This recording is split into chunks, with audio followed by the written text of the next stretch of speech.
नमस्कार दोस्तों, मैं जितेंद्र आप लोग का अपना यूट्यूब चैनल अध्ययन गुरु में स्वागत करता हूं।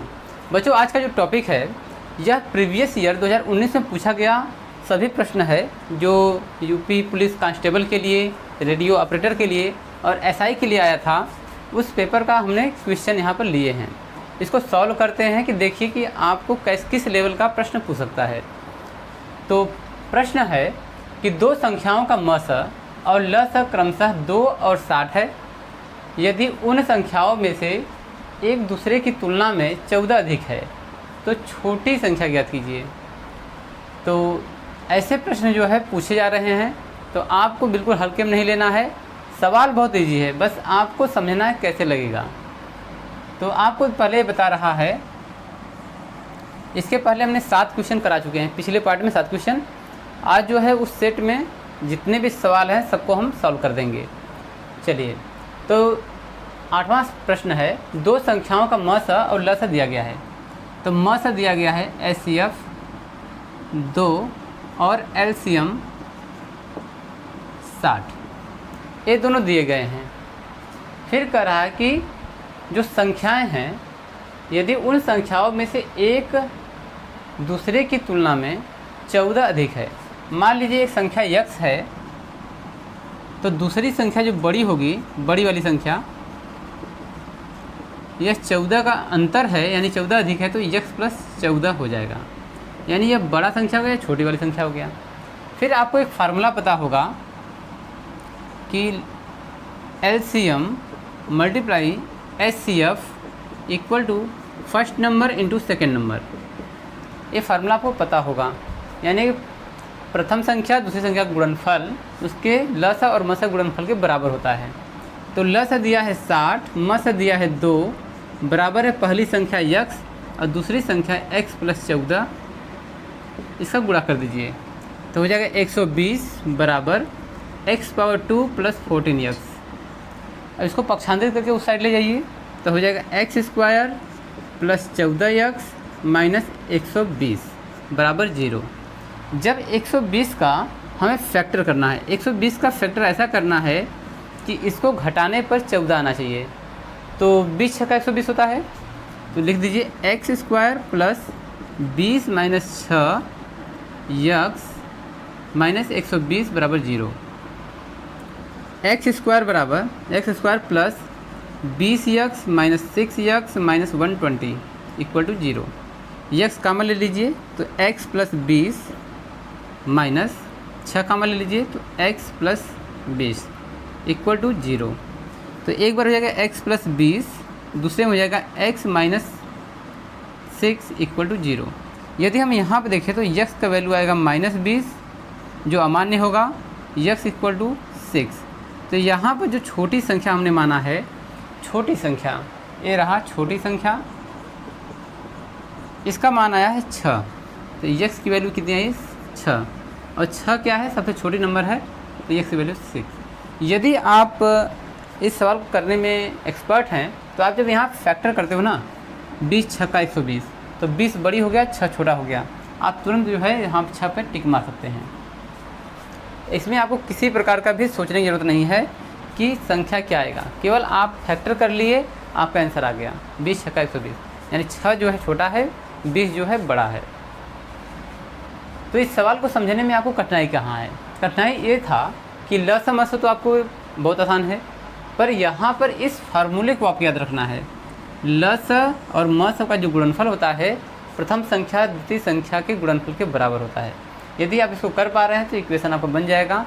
और यहाँ पर जो है इक्वेशन बना है, द्विघात समीकरण का बना है, आप सॉल्व करेंगे तो x की वैल्यू आएगी। चलिए बच्चों, आज देखते हैं सवाल नंबर 9, यानी कि आज का दूसरा सवाल है। जबकि अगर हम पिछले टॉपिक से तुलना करें तो पिछले टॉपिक हमने प्रीवियस ईयर 2019 का जो पेपर है फर्स्ट शिफ्ट का, मैं इसको करा रहा हूँ, और ये जो है सवाल नंबर 9 होगा आज का दूसरा, और पूरे सेट का 9वां सवाल।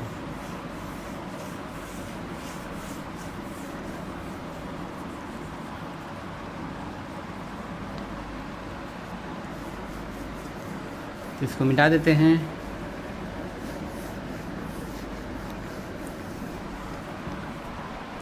तो जो सवाल है 4:9 के अनुपात में A और B के बीच 39 कैंडियाँ वितरित की जाती हैं तो बी के ए से कितनी अधिक कैंडियाँ मिलती हैं। तो यहाँ पर जो है 4:9, इस रेशियो में ए और बी को कैंडियाँ बांटी जाती हैं। यानी जो ए है ये 4 लेगा, ए बी जो है 9 लेगा, ठीक है, कुछ इस अनुपात में। तो कह रहा है कि कुल मिलाकर के कितनी कैंडियाँ बांटी जाती हैं। टोटल बांटी जाती हैं 39, किसको मिलाकर, ए प्लस बी को मिला करके। तो जो रेशियो है, हम रेशियो को x मानते हैं, माना दोनों का कॉमन जो रेशियो है वो है x। तो 4x + 9x = 39। तो x की वैल्यू हो जाएगी 9 5 13, 13x बराबर 39। जो x की वैल्यू आएगी 39 बटा के 13, 13 3 39। तो x की जो वैल्यू है कॉमन वो है 13। तो फिर हम जो क्या करेंगे, इन दोनों को जो रेशियो दिया गया है इस रेशियो में निकाल लेंगे। यानी 4x है तो 4x को 4 × 3, एक ने पाया 12, दूसरे ने 9x, तो दूसरे ने पाया 9 × 3 27। इन दोनों का डिफरेंस पूछ रहा है। कह रहा है कि b जो है, b एक से b के a से कितनी अधिक करनी है। तो 27 - 12 घटा दीजिए 5 1, यानी 15 कैंडियाँ अधिक हैं। तो ऑप्शन जो है बी यहाँ पे करेक्ट होगा। यहाँ पर रेशियो जो सवाल बहुत आसान होते हैं, केवल आपको अगर रेशियो में आपने कॉमन समझ लिया कि क्या है तो आप इसको आसानी से कर सकते हैं। रेशियो वाले सवाल बहुत ईजी होते हैं। सवाल नंबर 10 कह रहा है कि कपड़े का एक टुकड़ा 600 रुपये में ख़रीदा गया। सिलाई शुल्क के रूप में 40 रुपये देने के बाद 12.5% का लाभ पाने के लिए इसे किस कीमत पर बेचना चाहिए। 640 में, 680 में, 700 में या 720 में। चलिए इस सवाल को लगाते हैं। बहुत ही आसान सवाल है। आज का तीसरा सवाल पूरे इस सेट का 10वां सवाल है।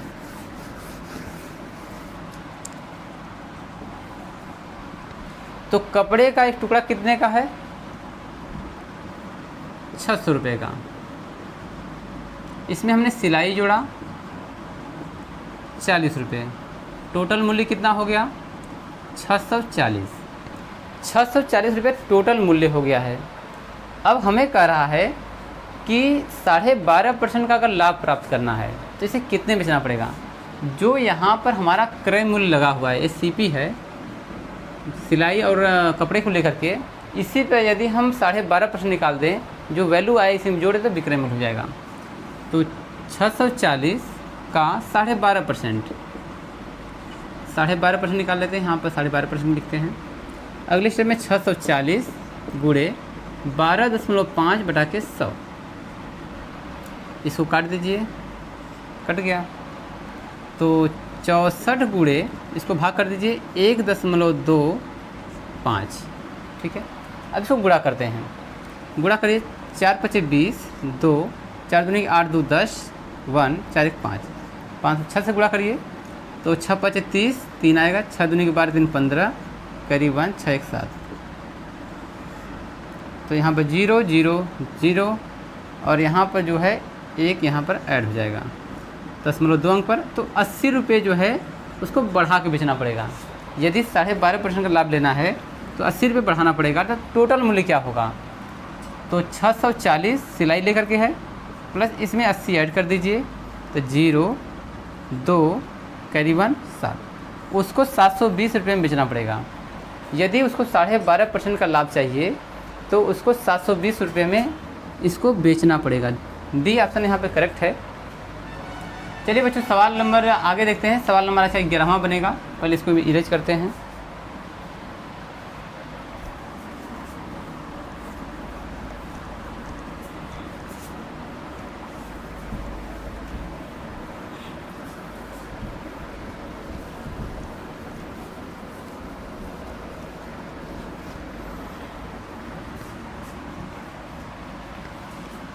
क्वेश्चन नंबर 11, इसको पूर्णतः हटा देते हैं। चलिए पूरी तरह से हट गया। अब सवाल नंबर 11 यहाँ पर लिखेंगे, फिर आपको सॉल्व करवाएंगे। बच्चों सवाल नंबर 11 है 4% प्रति वर्ष की साधारण ब्याज प्रणाली के तहत कितने वर्ष में 1500 रुपये दुगने हो जाएंगे। तो यहाँ पर सबसे पहले तो आपको ये पता करना है कि समय पूछ रहा है। 11वां सवाल जो है आपको टाइम पूछ रहा है कितने सालों में। आपको दिया क्या है, आर की वैल्यू दिया है 4%। तो आपका जो मूलधन है पी वो कितना है, 1500 रुपये, 1500 रुपये है। करके यह अमाउंट दुगना हो जाएगा, यानी कि 1500 का दुगना 2 गुणे 1500 बराबर 3000। तो कर कितने सालों में। आपको साधारण ब्याज का फार्मूला पता होगा, SI simple interest equal to P into R into T upon 100। ये फार्मूला यदि आपको तैयार है तो आप आसानी से लगा सकते हो। मूलधन गुणे दर गुणे समय बटा के 100, ये है साधारण ब्याज का फार्मूला। यदि उसका जो पूरा अमाउंट है वो 3000 हो गया, दूना कर रहा है 1500 का दूना 3000, तो ब्याज कितना आएगा, इस अमाउंट में से P घटाएंगे तो आएगा 1500। 1500 ब्याज आ गया है, अमाउंट कितना है 1500 गुणे आर की वैल्यू हमें दिया है 4% और यहाँ टी हमें निकालना है बटे में 100। तो आप चाहो तो इस 1500 से 1500 काट दो, इसका गुणा कर दो इधर 1 में, तो हो जाएगा 100 बराबर 4 गुणे टी। तो टी बराबर कितना आएगा, 100 बटा के 4 काट दीजिए 25, यानी 25 वर्ष। 25 वर्ष में 1500 अपने अमाउंट का डबल हो जाएगा, यानी 3000 हो जाएगा। तो इसका आंसर आएगा 25 वर्ष, यानी सी वाला ऑप्शन यहाँ पे करेक्ट है। चलिए क्वेश्चन नंबर 12 देखते हैं। कह रहा है कि 1000 रुपये 2 वर्ष में 1144.9 रुपये हो जाते हैं। मूलधन पर सालाना किस दर से चक्रवृद्धि ब्याज लगाया गया है। तो चक्रवृद्धि ब्याज पूछ रहा है, यानी आर की वैल्यू पूछ रहा है। इस सवाल को करने के लिए हमें चक्रवृद्धि ब्याज के फार्मूले को लगाना पड़ेगा। जो फार्मूला है A equal to P bracket में 1 प्लस R बाई 100 पावर में n। तो इस फार्मूले से हम निकालेंगे इसका रेट। चलिए निकालते हैं। सवाल नंबर 12 है, इसको हटाते हैं। ये हाँ चलिए ठीक है, ये हट गया।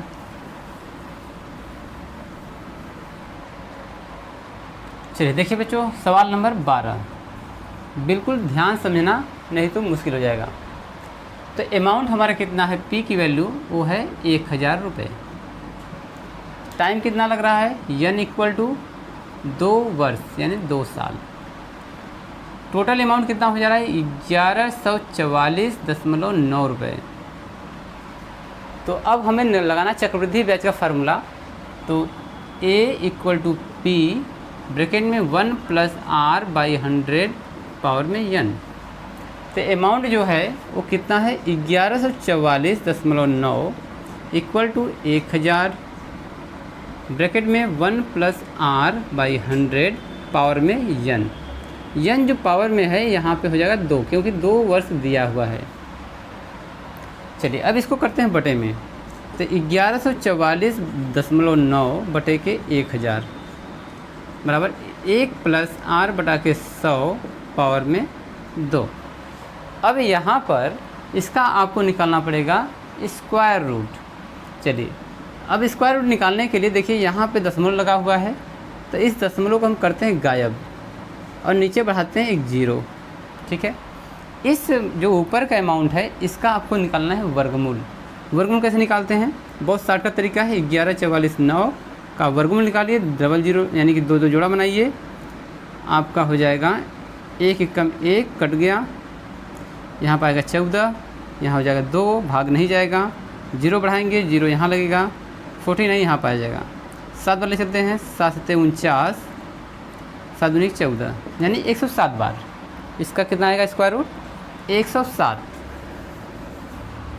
चलिए देखिए, तो 107 के पावर 107 बटे में ये तो 100 हो जाएगा, पावर में 2 इक्वल टू 1 प्लस R अपन 100। अब यहाँ पे जो पावर है, इस पावर से पावर को हम कंपेयर कर देंगे, हट जाएगा। तो 107 बटे के 100 बराबर 1 प्लस R बाई 100, ये आपका यहाँ बचा। जब हम 1 को इधर लेकर आएंगे जब माइनस करेंगे तो घट करके 7/100 हो जाएगा। ठीक है, इससे जो हम माइनस करेंगे तो 100 हो जाएगा, घटेगा 7/100 इक्वल टू R/100। यहाँ पर कंपेयर करेंगे तो 100 से 100 कटेगा, R की वैल्यू आ जाएगी 7%। R की वैल्यू जो हो जाएगी वो 7%। तो 1000 रुपये जो है 2 वर्ष में 7% की दर से 1144.9 रुपया हो जाएगा इस चक्रवृद्धि ब्याज के दर से। ठीक है, तो इसका जो सही आंसर हो जाएगा ये हो जाएगा बी, 7%। चलिए सवाल नंबर 13 देखते हैं। 13वां जो सवाल है वो रेशियो पर आधारित है। ए, बी और सी के बीच 1152 रुपये का नुकसान 7:8:9 के अनुपात में विभाजित होना चाहिए। तो ए का हिस्सा कितना बनेगा? 336, 342, 360 या 384? चलिए इसको निकालते हैं, बहुत आसान सवाल होते हैं, आप इसको शॉर्टकट तरीके से भी कर सकते हैं। चलिए सवाल नंबर 13 देखते हैं। आप सवाल को स्टॉप कीजिए और स्टॉप करने के बाद आप इसको पहले अपने से लगाने का प्रयास कीजिए, फिर इसके बाद जो है आप वीडियो को देखिए। चलिए 13वां देखते हैं क्वेश्चन। तो यहाँ पर जो ABC है टोटल नुकसान कितना हुआ है?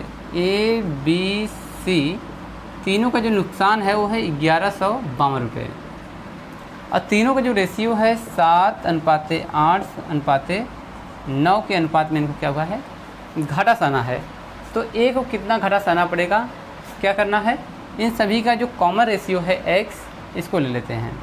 तो 7x + 8x + 9x equal to 1152 रुपये बांटना है। सबको ऐड कर दीजिए। तो यहाँ पर हो जाएगा 9 8 9 8 17 17 17 7 24 24x इक्वल टू 1152। x की वैल्यू 1152/24। 4 से काटिए, 4 दूनी के 8, 4 और 32। ठीक है, तो 4 दूनी के 8, 3 बचे 4 8 32, 3 4 8 32, 4 से 24, 4 से काटिए, 6 से काटते हैं डायरेक्ट, 6 चौकी 24, 6 चौकी 24, 4 24, हाँ 6 8 48। x की वैल्यू कितनी आएगी? 48। यदि x की वैल्यू जो कॉमन वैल्यू है वो है 48, तो a का अमाउंट क्या बनेगा? a का अमाउंट बनेगा 7x। तो 7 × 48, 7 8 56, 5 7 चौका 28, 28 5 33, तो 336 पे बनेगा।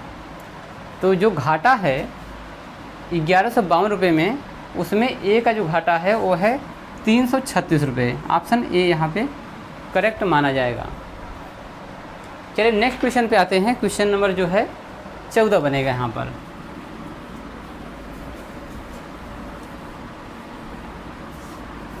यहाँ पे क्वेश्चन जो है 14। चलिए इसको इरेज करते हैं, आप इसको नोट कर लीजिए।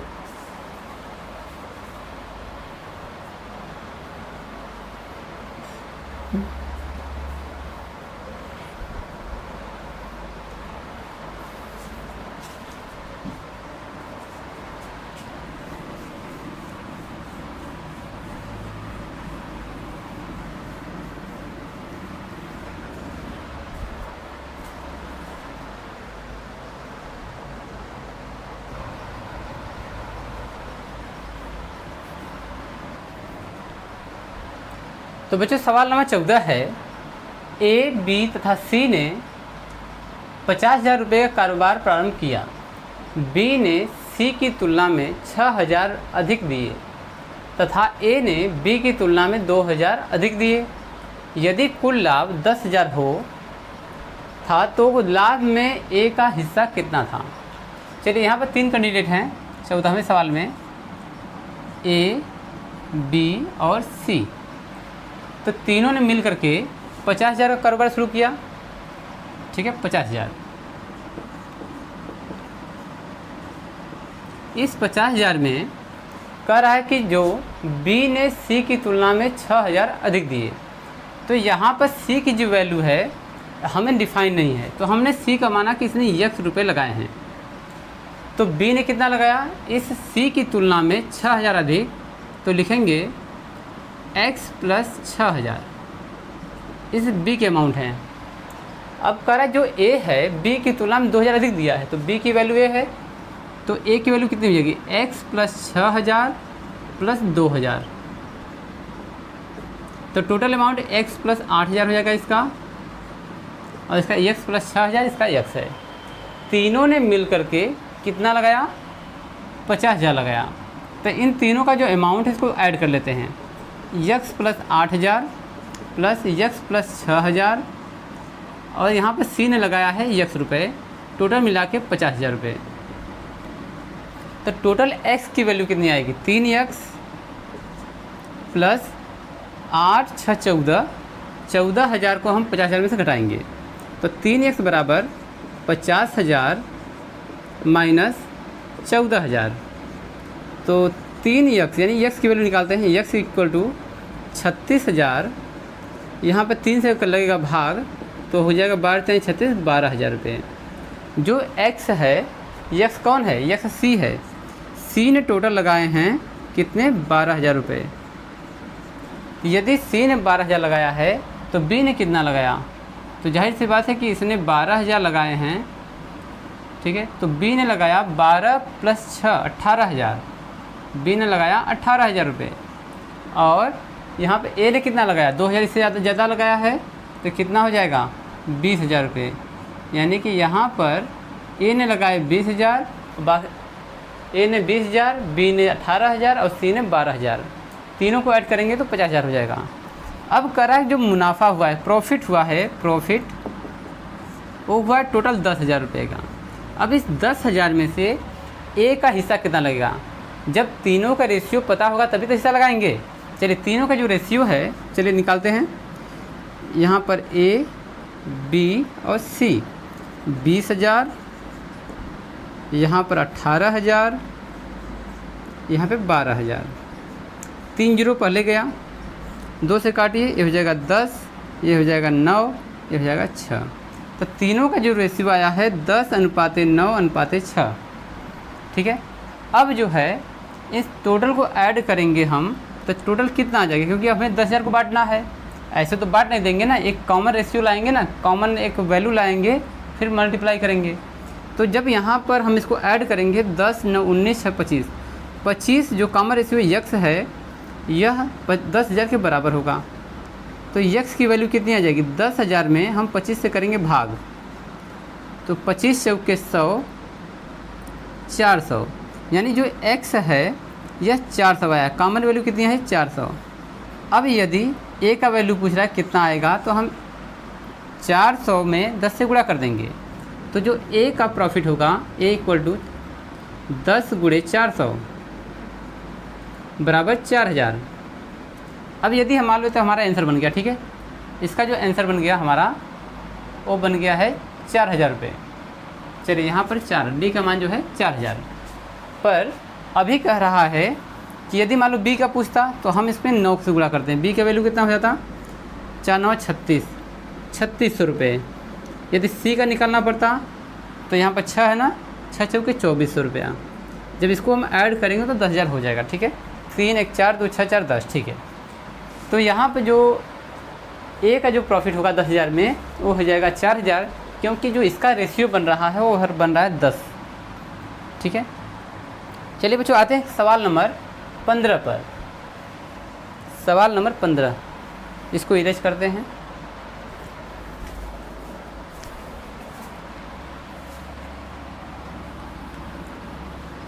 चलो आप लोग इसको नोट कर लीजिए, बिल्कुल समझ लीजिए अच्छे से। ऐसा कोई टॉपिक नहीं है जहाँ पर कि हम शॉर्टकट मार रहे हों, आप बिल्कुल समझ लीजिए अच्छे से, तब फिर आप इसको सॉल्व करिए, बहुत आसान सवाल बनेंगे। आप इसको शॉर्टकट भी कर सकते हैं यदि आपको आएगा तो, स्टेप बाय स्टेप जब आगे बढ़ेंगे तो आप शॉर्टकट कर सकते हैं। चलिए बच्चों आते हैं सवाल नंबर 15 पर। सवाल कह रहा है कि एक पंसारी की 4 महीने में क्रमशः 2000, 2500, 3250 और 4250 की बिक्री होती है। 3500 की औसत बिक्री प्राप्त करने के लिए 5वें महीने में उसे कितने का बिक्री करना पड़ेगा। तो हम औसत का फॉर्मूला जानते हैं कि औसत बराबर होता है पदों का योग बटे में पदों की संख्या, पदों की कुल संख्या। तो औसत हमें चाहिए कितना, 3500 रुपये का। टोटल पद कितने हैं, 5 हैं। तो पहले महीने के अमाउंट कितना है, 2000 रुपये। दूसरे महीने का 2500, तीसरे महीने का 3250 और चौथे महीने का 4250 और 5वें महीने का हम एक्स रखेंगे। यही एक्स हमें प्राप्त भी करना है। तो 3500 गुणे 5 बराबर, इसको ऐड कर दीजिए। तो 4 3 7, 7.5, 8 8 2 10, 10 2 12, ये हो गया 12000। ठीक है, अब इसको मल्टीप्लाई करिए, 12000 प्लस यक्स मल्टीप्लाई कीजिए, 00 5 5 25, 2 कैरी, 5 3 15 तो 17 बराबर 12000 प्लस यक्स। एक्स की वैल्यू कितनी आ जाएगी, 17500 में से 12000 माइनस करेंगे तो यक्स की वैल्यू आएगी 5500 रुपये। तो जो औसत प्राप्त करना है 3500 का, तो 5वें महीने में उस पंसारी को 5500 की वस्तुएं बेचनी पड़ेंगी। जो डी ऑप्शन यहाँ पे करेक्ट हो जाएगा, 5500 रुपये, 5500। इसको हम नोट कीजिए। फिर आते हैं सवाल नंबर 16 पर। आपको यदि सवाल समझ में आ रहा है तो कमेंट कीजिए, लाइक कीजिए। यदि आपको समझ में नहीं आ रहा है तो आप हमें कमेंट में बता सकते हैं कि सर इसे आप बेहतर ढंग से और समझाइए, मैं इससे भी शार्टकट तरीका ला सकता हूँ। चलिए बच्चों, आते हैं सवाल नंबर 16 पर। 16वीं जो सवाल है वो करे बी और सी एक काम को 40 दिन में कर सकते हैं। बी और सी दोनों मिलकर एक काम को 40 दिन, ठीक है। फिर कह रहा है जबकि ए, बी और सी तीन लोग मिलकर, ए प्लस बी प्लस सी तीनों लोग मिलकर के उस काम को 20 दिन में पूरा कर सकते हैं। 3 लोग मिलते हैं तो 20 दिन में पूरा हो जाएगा, ऐसा लिखा है। ए अकेले उस काम को कितने दिन में कर सकता है, 20 दिन, 25 दिन, 30 दिन या 40 दिन। तो जो हम सवाल लगाते हैं ना, जब तीनों का हमें दिया गया है कि तीनों मिलकर 20 दिन में कर सकते हैं और इसी में बी प्लस सी भी जुड़ा हुआ है, तो क्या करेंगे, तीनों का किया गया कार्य जितने दिन कर रहे हैं उसमें से हम बी सी का माइनस कर देंगे। इसका एलसीएम आ जाएगा 40, घटाइए भाग करिए, 20 दूनी के 40 माइनस 40 से कम 40 बराबर 1/40। और इसको जो हम उल्टा कर देंगे तो 40 हो जाएगा। यानी कि यहाँ पर जो ए की वैल्यू था, ए की वैल्यू ये 40 है, 1/40, तो ए की वैल्यू हो जाएगी 40 दिन। यानी ए उस काम को अकेले 40 दिन में पूरा कर सकता है। ऑप्शन डी यहाँ पे करेक्ट होगा, 40 दिन।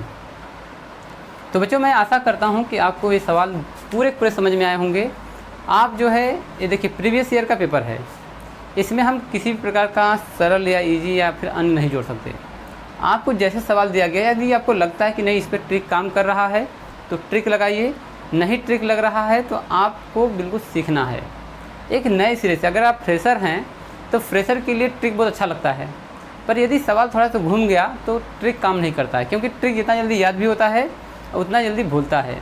यदि आपको थोड़ा से विस्तृत आ रहा है तो आपके टाइम पर्याप्त मिलेगा, इसमें टाइम बहुत ज़्यादा है, तो आप आराम से 20-22 क्वेश्चन जो देगा आसानी से आप कर सकते हो। धन्यवाद।